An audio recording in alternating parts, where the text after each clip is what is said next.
കോലഴി പഞ്ചായത്ത് പ്രസിഡന്റിന്റെ സാമ്പത്തിക തട്ടിപ്പിന് ഇരയായവർ നടത്തിയ പ്രതിഷേധത്തിനെതിരെ കോൺഗ്രസിന്റെ അതിക്രമം.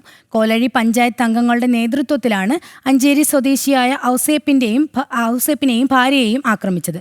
സംഭവത്തിൽ പഞ്ചായത്ത് അംഗങ്ങൾക്കെതിരെ ഔസേപ്പ് പരാതി നൽകി.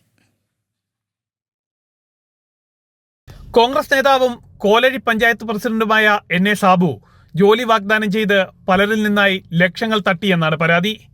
തട്ടിപ്പിനിരയായ ഔസേപ്പും ഭാര്യയും കഴിഞ്ഞ ദിവസം കോലഴി പഞ്ചായത്ത് ഓഫീസിന് മുന്നിൽ പ്രതിഷേധവുമായി എത്തിയിരുന്നു. ഈ സമയം കോൺഗ്രസ് പഞ്ചായത്ത് അംഗങ്ങളുടെ നേതൃത്വത്തിൽ അതിക്രമിച്ചു എന്നാണ് ഇതുമായി ബന്ധപ്പെട്ടുള്ള പുതിയ പരാതി.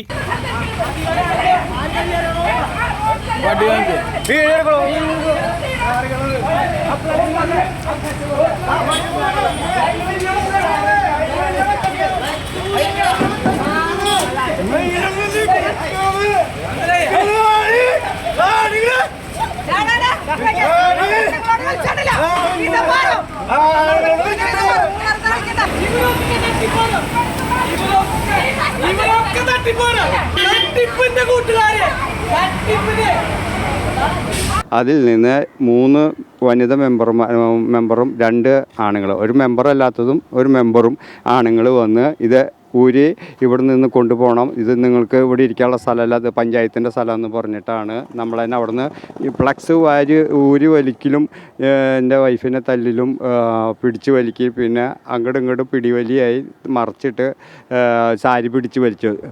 സംഭവവുമായി ബന്ധപ്പെട്ട് പഞ്ചായത്ത് വൈസ് പ്രസിഡന്റ് സുമി, മെമ്പർമാരായ സനിത സന്തോഷ്, AC ബിജു, OM ഷാജു ഇവർക്ക് പുറമെ ജോമോൻ, കോളന്നൂർ എന്നിവർക്കെതിരെയാണ് പോലീസിൽ പരാതി നൽകിയത്. അഞ്ചേരി സ്വദേശിയായ ഔസേപ്പിന്റെ 27.5 ലക്ഷം രൂപയും കോലഴി സ്വദേശിനിയായ മറ്റൊരു സ്ത്രീയിൽ നിന്നും അർബൻ ബാങ്കിൽ ജോലി നൽകാമെന്ന് പറഞ്ഞ് 10 ലക്ഷം രൂപയുമാണ് പഞ്ചായത്ത് പ്രസിഡന്റായ സാബു തട്ടിയത്. ഇരു കേസുകളിലും പോലീസ് FIR രജിസ്റ്റർ ചെയ്ത് അന്വേഷണം ആരംഭിച്ചിട്ടുണ്ട്. ജനം, തൃശൂർ.